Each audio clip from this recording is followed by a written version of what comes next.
प्यारे विद्यार्थियों, साथियों, आज हम बात करेंगे अधिकारों का ऐतिहासिक सिद्धांत।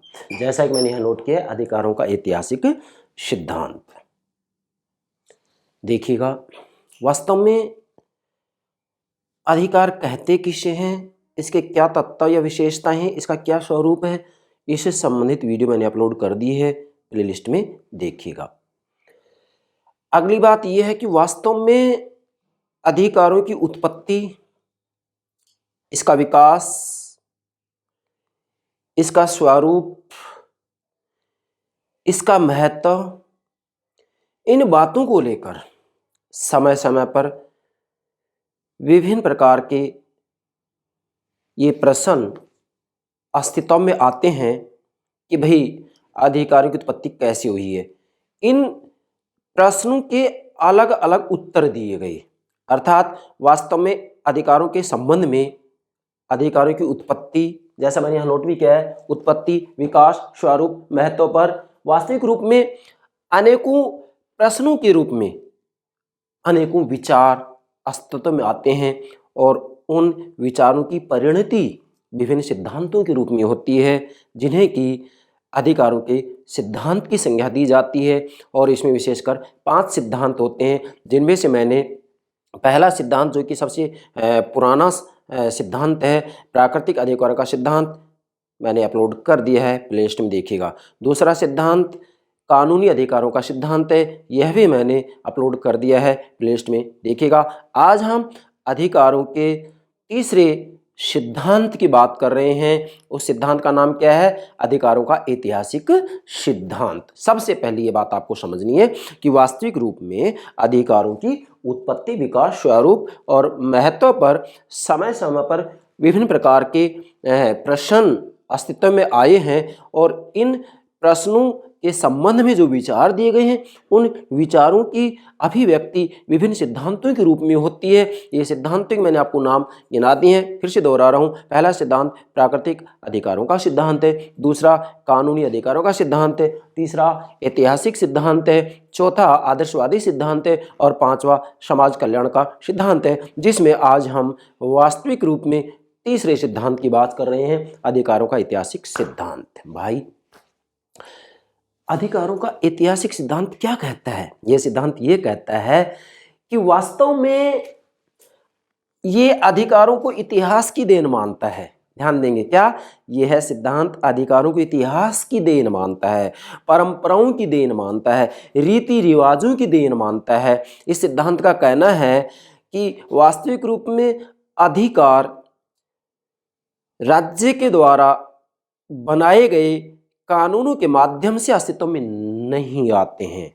वास्तव में अधिकार ऐतिहासिक विकास का परिणाम है, यह सिद्धांत कहता है। ऐतिहासिक विकास का परिणाम है।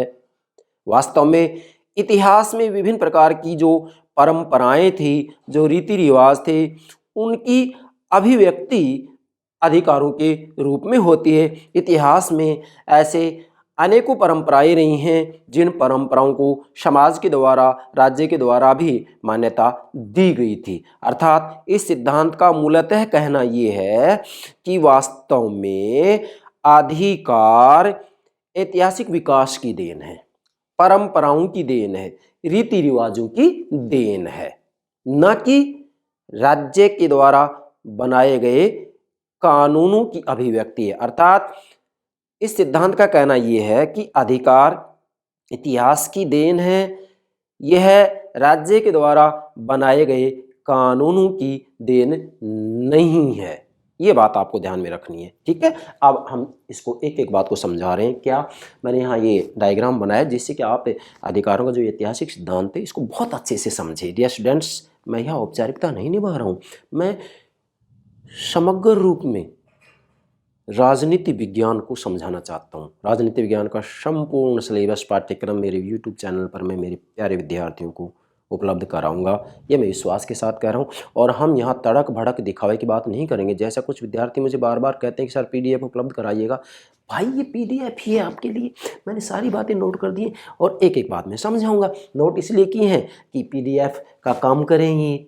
अब आप मुझसे बार बार ये बात कहें भेड़चाल चलने वाली बात हो जाती है कि पीडीएफ क्या होता है। पीडीएफ, ये पीडीएफ ही तो है आपके सामने, आप जो चाहिए वो नोट कीजिएगा।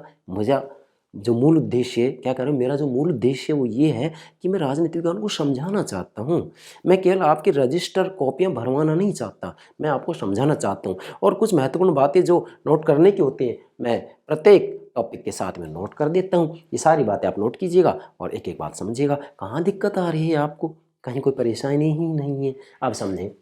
देखो, अधिकारों के ऐतिहासिक सिद्धांत क्या है, यहाँ मैंने डायग्राम बनाया। क्या है? ऐतिहासिक परंपराओं का फल, अर्थात जो ये अधिकारों का ऐतिहासिक सिद्धांत है, यह सिद्धांत ये कहता है, क्या कहता है कि जो अधिकार होते हैं वो अधिकार ऐतिहासिक परंपराओं का फल है, ऐतिहासिक परंपराओं की अभिव्यक्ति है। कैसे? जैसे मैंने यहाँ लिखा है समानता का अधिकार, अर्थात वास्तव में आज पूरी दुनिया के अंतर्गत राज्यों के द्वारा, आधुनिक राज्यों के द्वारा समानता के अधिकार को स्वीकार किया गया है। तो जो ये समानता का अधिकार पूरी दुनिया में स्वीकार किया गया है वह ऐतिहासिक परंपराओं का ही फल है। इसलिए आप इसका निष्कर्ष ये निकालेंगे कि अधिकारों का ऐतिहासिक सिद्धांत ये कहता है, क्या कहता है कि अधिकार ऐतिहासिक परंपराओं का फल है, ऐतिहासिक विकास का फल है, रीति रिवाजों का परिणाम है, इसी के साथ में परंपराओं की अभिव्यक्ति है।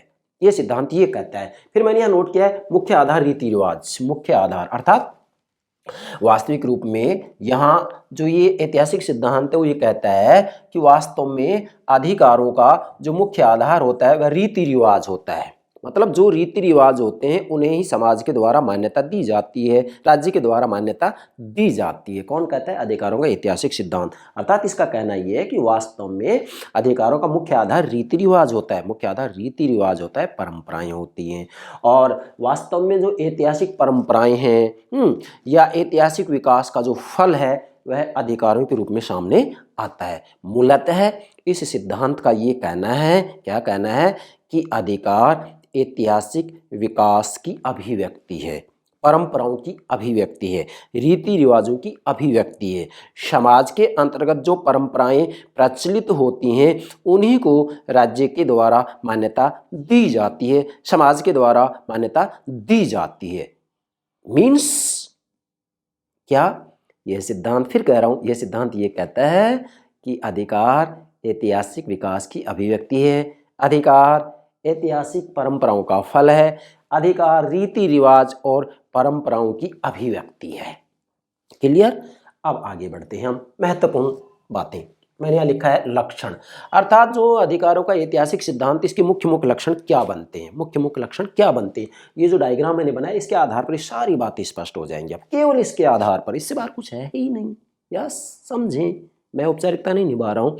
तो डियर स्टूडेंट्स, मैं यहाँ से ये लक्षण शुरू करूँ उससे पहले मैं प्रतिदिन जो एक लेक्चर मेरे YouTube चैनल पर अपलोड करता हूँ उसकी जानकारी आपको प्राप्त हो सके, इसके लिए हमारे YouTube चैनल को सब्सक्राइब अवश्य कीजिएगा। यस, जिससे कि हमें एनर्जी मिली। यस, हमारी एनर्जी तो आप ही हैं। आशा करता हूँ सब्सक्राइब कर देगा। Thank you very much, thank you very much.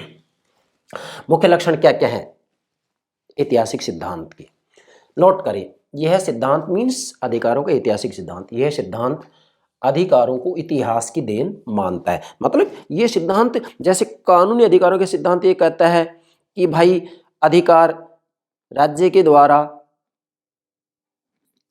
कानून बनाने के रूप में या राज्य के द्वारा जो कानून बनाए जाते हैं उन कानूनों के रूप में व्यक्तियों को प्रदान किए जाते हैं। मतलब कानूनी सिद्धांत ये कहता है कि वास्तव में अधिकार राज्य की देन है, राज्य की देन है, राज्य के द्वारा कानून बनाकर मनुष्यों को अधिकार दिए जाते हैं। लेकिन ऐतिहासिक सिद्धांत ये कहता है कि नहीं, अधिकार राज्य की देन नहीं है, अर्थात ये राज्य के द्वारा कानून बनाकर प्रदान नहीं किए जाते हैं, बल्कि ये तो समाज में जो परंपराएं प्रचलित होती हैं उन परंपराओं को ही स्वीकार किया जाता है राज्य के द्वारा।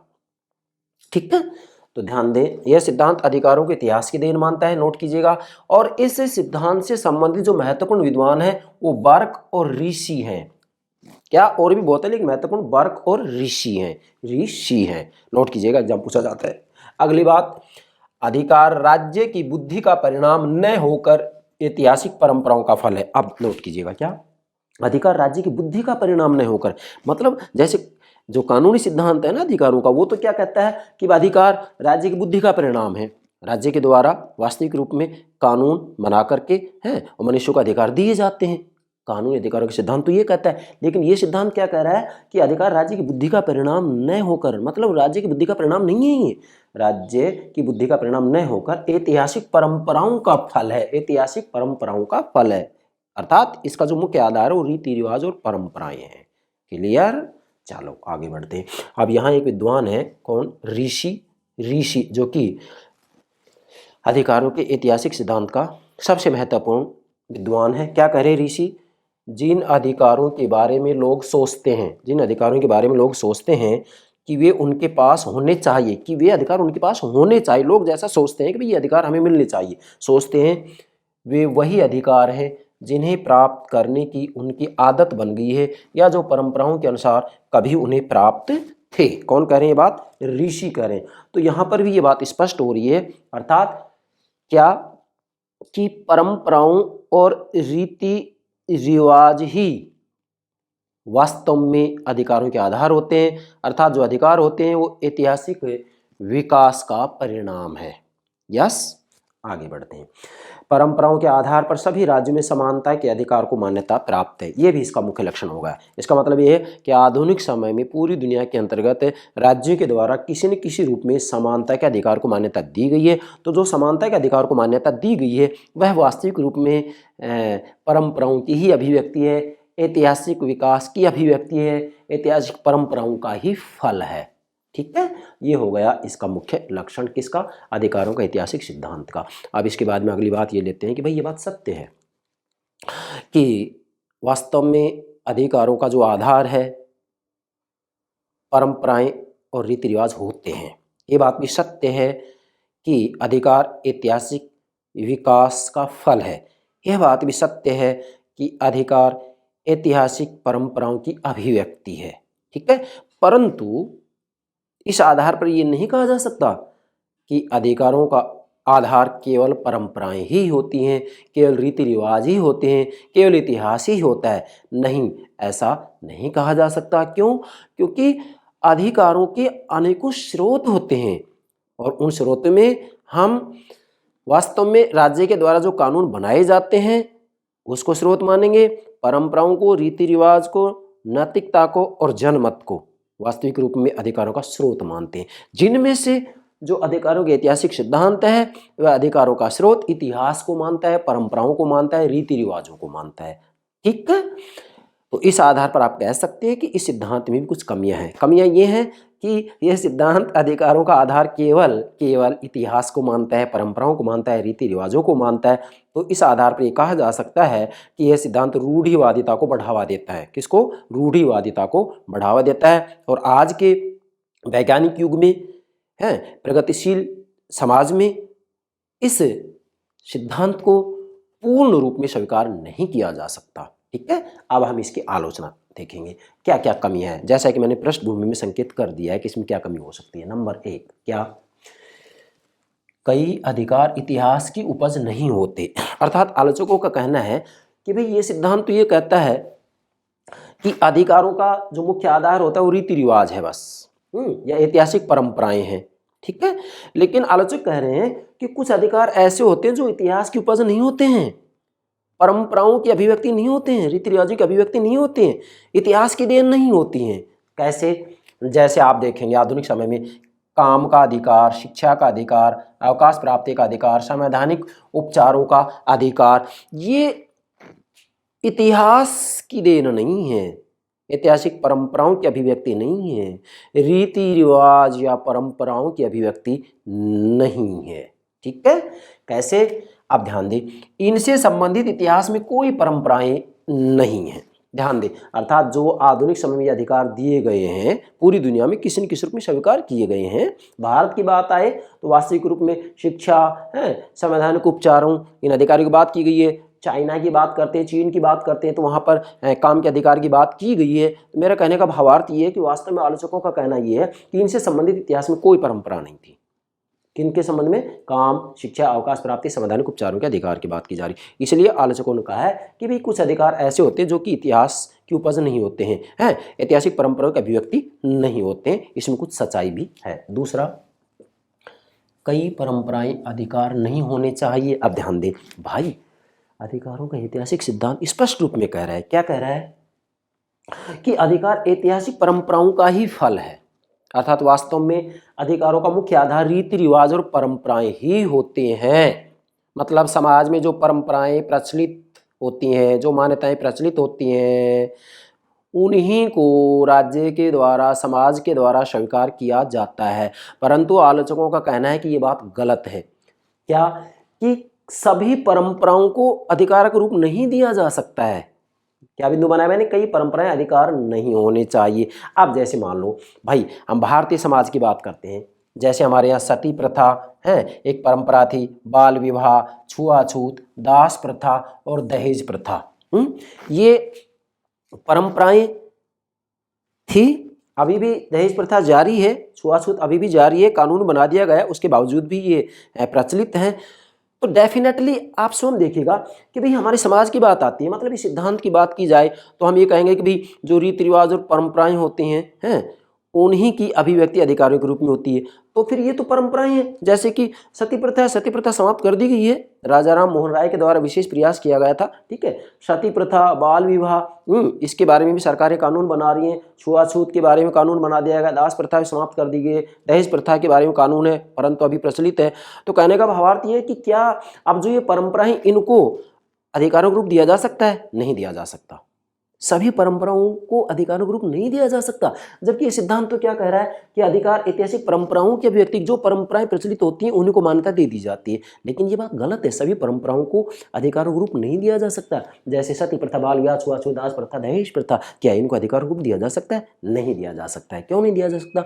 क्योंकि वास्तविक रूप में इन परंपराओं का अधिकारों रूप दे दिया जाए तो वास्तविक रूप में समाज व्यवस्था का विघटन हो जाएगा। एक आदर्श समाज व्यवस्था का निर्माण नहीं कर पाएंगे हम, समाज का विकास नहीं हो पाएगा, एक आदर्श समाज का निर्माण हम नहीं कर पाएंगे। इसलिए इन परंपराओं को अधिकार का रूप नहीं दिया जा सकता, अधिकारों का दर्जा नहीं दिया जा सकता। इसलिए आलोचकों का कहना है कि कई परंपराएं अधिकार नहीं होने चाहिए। इसलिए अधिकारों का जो ऐतिहासिक सिद्धांत है इसमें ये कमी है। क्या कमी है? इसका कहना है कि अधिकार परंपरा के अभिव्यक्ति होते हैं, लेकिन सभी परंपराओं को अधिकारों का दर्जा नहीं दिया जा सकता। यस, तीसरी कमी आलोचना, यह सिद्धांत अधिकारों को गतिहीन बनाता है।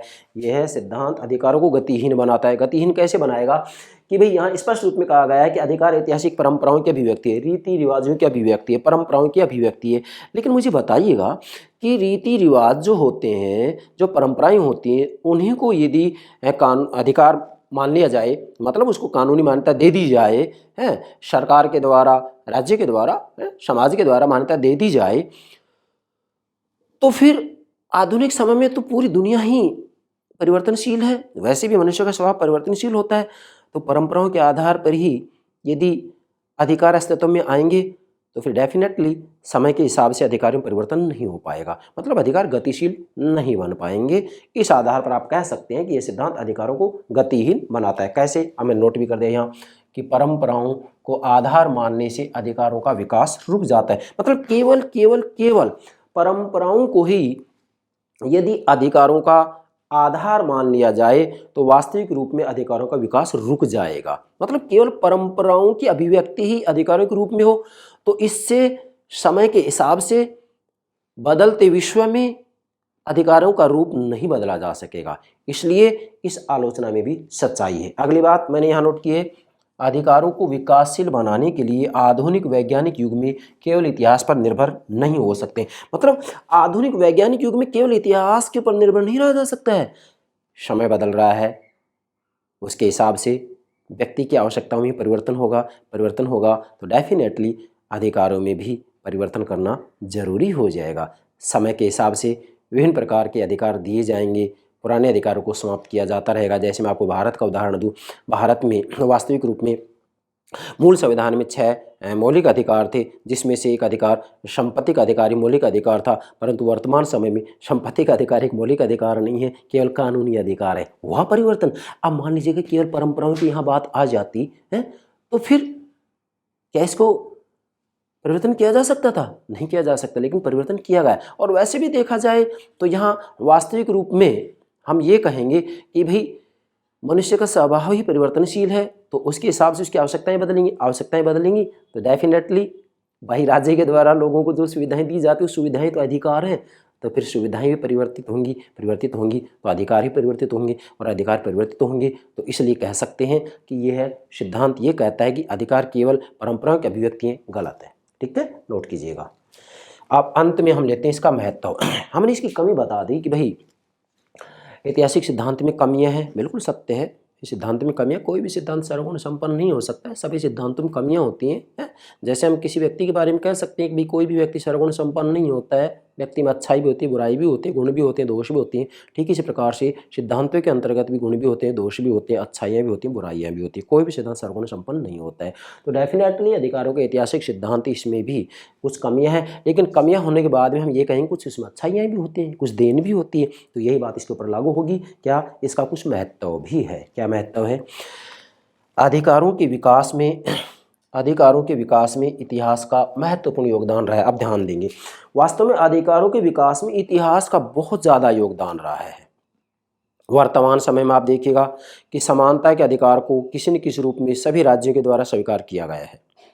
तो ये किसकी देन है? इतिहास की देन है, परंपराओं की देन है, रीति रिवाजों की देन है। इससे ज़्यादा क्या महत्व हो सकता है?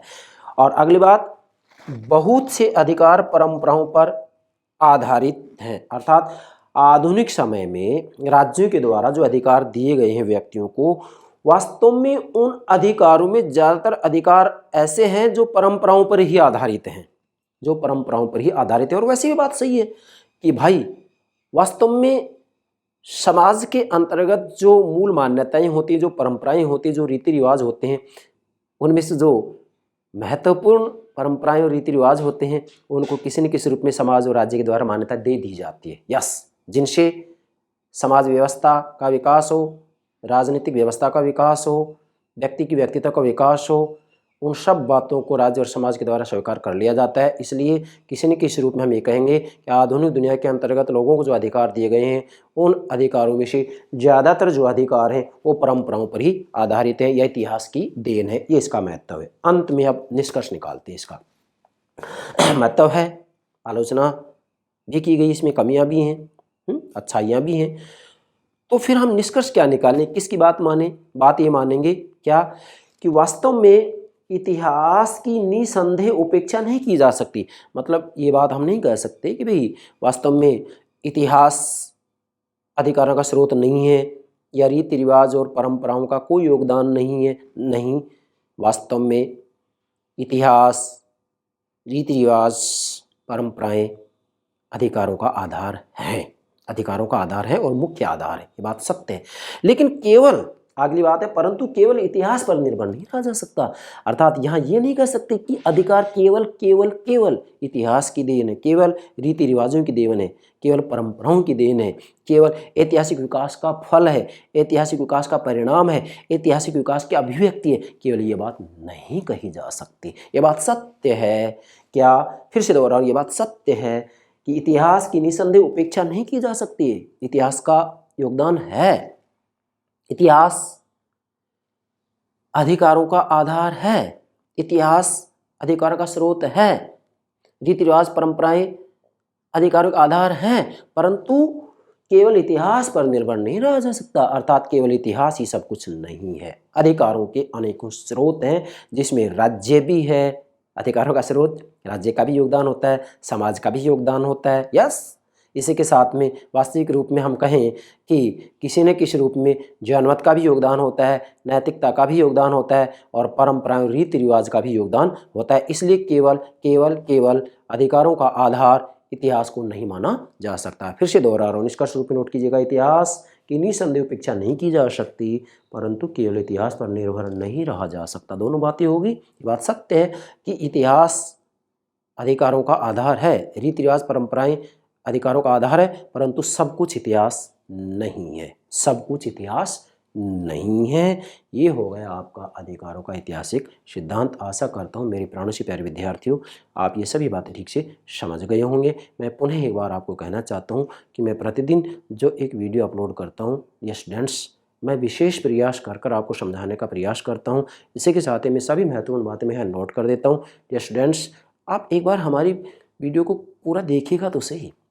मैं विश्वास से कह रहा हूँ, आपको इधर उधर भटकने की कतई आवश्यकता नहीं है। किसी भी प्रतियोगिता परीक्षा में आप जाइए, बशर्ते को राजनीति विज्ञान से संबंधित हो, आप हमारे यूट्यूब चैनल को कंप्लीट देखिएगा, आपको कहीं पर भी भटकने की आवश्यकता नहीं है। और डेफिनेटली आप एक अच्छे अधिकारी के रूप में, एक अच्छे शिक्षक के रूप में उभर कर सामने आएंगे, ऐसा मेरा पूरा विश्वास है। क्यों? क्योंकि मैं केवल मेरे विद्यार्थियों के लिए राजनीति विज्ञान में गोते लगाता हूँ, तैरता हूँ और डूबता हूँ, इसलिए कि मेरे विद्यार्थी वास्तविक रूप में राजनीति विज्ञान में विशेष योग्यता प्राप्त कर सके।